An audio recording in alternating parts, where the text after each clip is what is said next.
제가 좀 먹어보려고 종합 비타민이랑 미네랄의 효과에 대해 찾아봤습니다. 급식이 이걸 어떻게 알아? 쌩쌩 학습 칠 준비나 하고 계시죠? 한지식하자. 미친년한테는 내가 이야기하면서 안녕하세요. 근거를 알려주는 의사 그날의 김민입니다. 제가 숙제를 진짜 그렇게 많은데 이게 트라우마가 있어요.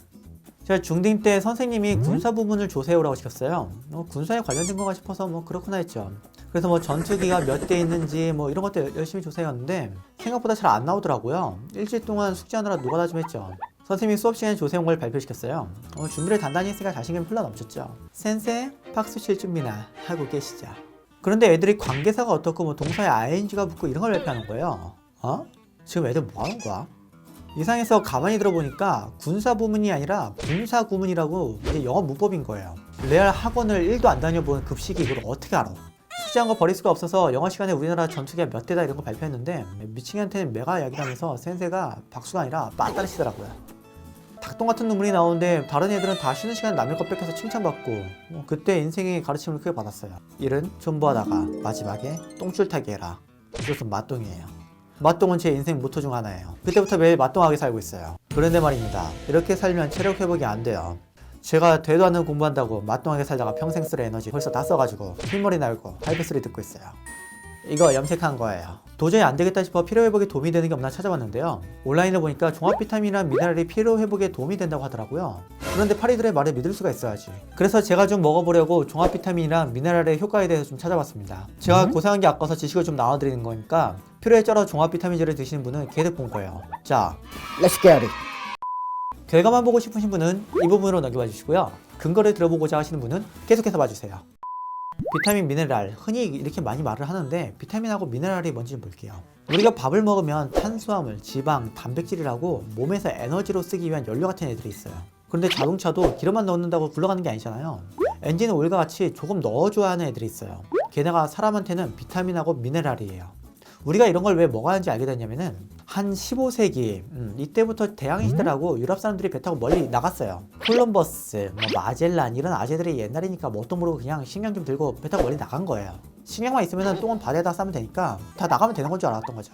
항해는 아재들이 배 타고 멀리 나가보니까 선원들의 잇몸에서 피가 난다고 징징거리는 거예요. 이런 징징이들 그냥 배 밖으로 그냥 확 집어 던져버리고 싶지만 짜증이 났지만 징징이도 멀리 가야 되는데 있어야 되잖아요. 그래서 짜증났지만 개무시했죠. 그런데 말입니다. 시간이 지날수록 좀 빡센 애들이 나타났어요. 피부에 멍도 심하게 들고 쓰러져 누워서 징징거려. 누워서 징징거리는데 어떻게 뭐가 이상한 거죠. 이게 괴혈병이라고 비타민C를 못 먹어서 생기는 병이에요. 비타민하고 미네랄을 못 먹으면 이런 잡병들이 다 생겨요. 원피스라고 해적지라는 유명한 만화가 있는데요. 여기 보면 요리사의 상대가 스토리상 초기 멤버예요. 배 일찍 타거든요. 상대 안 탔으면 초파 만나기 전에 다 괴혈병 걸려 죽어요. 그래서 상대가 탄 거예요. 하지만 우리는 육지에서 하도 초목초목해가지고 이런 병이 생길 이유가 없어요. 잘 초목하는 나라에서는 건강한 남자는 종합 비타민제를 먹을 필요가 없어요. 반대로 너무 못 먹거나 생리 때문에 빈혈 수치가 많이 낮아지거나 임신을 했거나 갱년기라 골다공증 염려가 되는 분들은 몇 가지 성분을 좀 드셔야 돼요. 저는 여기에 하나도 해당 안 되는데 그냥 먹어요. 난 소중하니까. 너무 고용량만 아니면 그냥 이유 없이 먹어도 돼요. 이제 교과서를 봐야죠. 해리슨 내과학이라는 책의 영양과 관련된 표인데요. 철분 요구량이 남성은 8mg이에요. 이 정도는 밥 먹으면서 평소에 다 먹는 정도예요.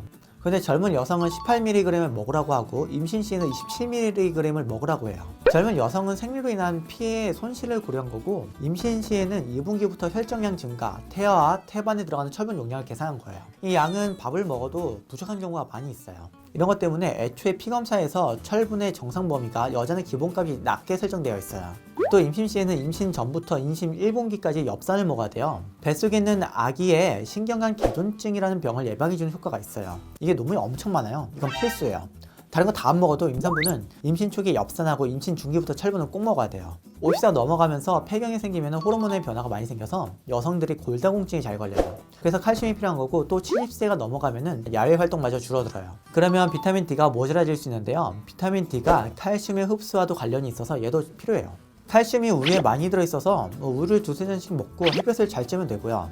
칼슘, 비타민 D라고 세트로 묶어서 나오는 영양제가 많이 있거든요. 이런 거 먹으면 돼요. 또 술탱이 분들, 쪼렙 술탱이 말고 진짜 홈모노 만렙 술탱이가 따로 있어요. 이런 분들은 밥도 안 먹고 술만 드세요. 술이 연료예요. 술을 안 넣어주면 멈춰요. 그러면 비타민 B1, B2, 나이아신, B6, 엽산, 비타민 C, 비타민 A 등등 정말 수많은 영양소가 다 결핍돼요. 비타민 B1이 결핍되면 베르케-코사코프 증후군이라고, 이게 이름이 어려운데 뭐냐면 기억력 장애도 나타나고 잘 못 걷게 되는 신경기 질환이에요. 이런 것들을 예방하려면 술을 먹어도 영양을 잘 먹어줘야 돼요.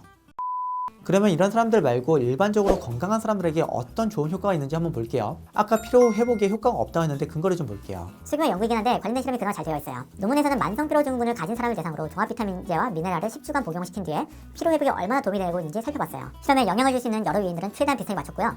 실험이 끝나고 여러 가지 피로를 평가하는 점수를 매겨봤는데요. 빨간 박스 안에 숫자를 좀 볼게요. 0.05보다 큰 값이 나오면 종합 비타민제를 먹으나 가짜약을 먹으나 별 차이가 없다는 거예요. 피로와 관련된 모든 평가 항목에서 0.05보다 큰 값이 나왔어요. 이게 무슨 말이냐면 종합 비타민제와 미네랄이 별로 효과가 없었다는 거예요. 물론 소규모 연구라서 더 잘 설계된 장기간에 거친 대규모 연구가 필요하긴 해요. 반대로 종합 비타민 미네랄이 피로를 회복시켜준다는 연구도 존재하지만 대부분 영양소가 많이 결핍된 사람을 대상으로 해서 일반인의 섭취량은 연구 대상이 맞지가 않아요. 또 일부는 제약회사를 스폰서로 하여 진행된 연구들이에요. 제약회사가 참여하면 다 틀린 거냐? 뭐 그런 건 아니지만 이게 자선사업이 아니거든요. 제약회사도 최대한 회사에 유리한 데이터가 있어야 돼요. 그러다 보니 과학적으로 신뢰도가 좀 떨어져요. 결론적으로 영양결핍이 없으면 종합 비타민하고 미네랄이 피로 회복에 큰 영향을 주지 못한다는 거예요. 그러면 피로가 안 풀리는데 어떻게 하냐? 종합 비타민하고 미네랄을 먹기보다는 가볍게 좀 뛰고 일찍 확 자고 그냥 스트레스를 풀면 돼요. 그러면 약간 좀 호전돼요. 그러면 이제 종합 비타민이 효과가 있을 수도 있다고 주장하는 부분들을 알려드릴게요. 첫 번째는 감기예요. 비타민C가 감기에 좋다 아니다 옛날부터 말이 많았어요. 비타민C와 감기에 대한 연구들을 모아 코크란이라는 유명한 연구기관에서 정리를 했어요. 여기 보이는 한 줄 한 줄이 다 각각의 연구 결과들이에요. 관련 연구가 엄청 진짜 많아요. 이거 분석하는데 딱 봐도 레드불 먹고 밤새 노가다한 거예요. 논문을 해석하는데 복잡한 면이 있어서 결론만 말씀드리면 비타민C를 매일 먹음으로 감기를 예방하는 것은 어렵지만 감기가 걸렸을 때 조금 덜 아프게 할 수 있다는 거예요. 그 원리가 감염으로 생긴 산화적 자극과 손상에 비타민C가 유익한 효과를 줄 수도 있기 때문이 아닌가 하는 추측이 있어요. 이거는 진짜인지 아닌지는 사실 잘 몰라요. 두 번째로 비타민 B와 구내염이에요. 입안이 자주 헐어서 병원에 가면 구내염이라고 진단을 받으시는 분들이 많을 거예요. 간혹 비타민 B가 들어있는 종합 비타민제를 먹으라고 알려주시는 분들도 있어요. 구내염의 원인으로는 베체트 증후군, 대상포진 등 다양하지만 이런 거 다 필요 없고 대다수의 경우에는 특별한 이유가 없이 피로나 영양의 문제로 생각하고 있어요. 이런 게 사실 대규모 연구는 없어요. 이런 연구하는데 진짜 돈이 엄청 많이 들어요. 자군 연구라도 살펴보면 재발성 아프타성 구내염을 가진 사람 중에 비타민 B12 결핍이 없는 사람을 대상으로 5에서 6개월간 비타민 B12를 먹게 했어요. 그러면서 아프타성 구내염을 앓는 날을 기록했는데요. 그 결과 가짜약을 보기한 사람이 구내염을 4.8일 앓는 동안 비타민 B12를 먹은 사람은 평균 2.01로 의미 있게 줄어들었어요. 효과가 있었다는 말인데요. 그런데 말입니다. 3년 뒤에 앞선 연구와 반대되는 결과가 발표되었습니다. 재발성 아프타성 구내염이 있는 환자를 대상으로 비타민 B12를 포함한 종합 비타민제를 1년간 먹게 했는데 이후 결과를 보니 가짜약을 먹은 집단에서 새롭게 생긴 구내염을 앓는 기간이 8.991일, 종합 비타민제를 먹은 집단에서 8.661로 의미 있는 차이가 나타나지 않았어요. 한마디로 별 효과가 없었다는 거예요. 이러한 상반된 결과에 대해 의학적 식견을 다루는 업투데이트에서 어떻게 말하고 있는지 요약해 드릴게요. 영양결핍이 확인된 환자는 적절한 영양 보충을 통해 아프타성 구내염이 호전될 것이다. 하나의 소규모 연구에서는 비타민 B12가 재발성 아프타성 구내염에 효과가 있다는 결과를 보고했다. 하지만 다른 하나의 실험에서는 종합 비타민제가 가짜약에 비해 유의미한 재발성 아프타성 구내염의 호전을 보여주지 않았다. 비타민제가 아프타성 구내염을 호전시킬 수 있는지 명확치는 않은 면이 있긴 하지만 이러한 질환에 고통받는다면 한 번쯤 영양결핍이 아니지 생각해볼 여지는 있겠네요. 이외에도 효과의 크기는 작긴 하지만 몇 가지 비타민과 미네랄이 건강에 유익하다고 한 연구가 있긴 한데요. 하지만 이런 연구를 한 번 하는데 돈이 많이 들다 보니까 대규모 연구를 하기가 어려워요. 그냥 자잘한 몇 가지 몸에 조금 좋은 효과가 있다 정도로 보시면 돼요. 평소 감기에 자주 걸린다거나 아프타성 구내염이 자주 생기는 분들하고 그 외 병원에서 질병 예방과 치료를 목적으로 영양제를 먹을 것을 추천받으신 분 외에는 반드시 종합 비타민제를 먹을 필요는 없습니다. 그래도 전 먹어요. 난 소중하니까. 평소 식습관이 너무 나쁘다거나 생리 후 빈혈이 생긴다거나 임신, 폐경 후 골다공증, 알코올 중독으로 영양이 결핍되는 등 이와 같은 경우에는 필요한 성분만 골라 먹으면 돼요. 이 부분은 좀 더 자세히 나중에 말씀드리도록 하겠습니다. 마지막으로 한판 정리입니다. 영양 결핍이 심하지 않다면 일반인은 무리해서 영양제를 먹을 필요는 없다. 단, 영양 결핍, 과도한 다이어트, 식습관이 편중된 사람에게는 권장될 수 있다. 임산부에게는 엽산과 철분, 생리 후 철 결핍성 빈혈이 있는 여성분은 철분, 폐경 후 여성에게는 칼슘과 비타민 D, 알코올 중독의 경우 종합 비타민제를 먹어보자.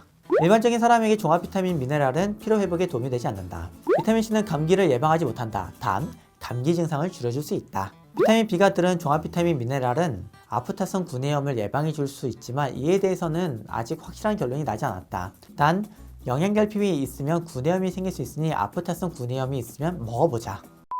다음 편에서는 젊은 여성들을 위한 철분에 대해 알아볼 거예요. 오늘도 수고하셨습니다. 항상 여러분께 진실된 의학 지식을 전달하겠습니다. 고맙습니다. 그날의 김영이었습니다. 빈혈. 머리 아파. 뚝배기 깨지겠다. 아주 훌륭한 질문이에요. 철분제를 반드시 먹어줘야 해요.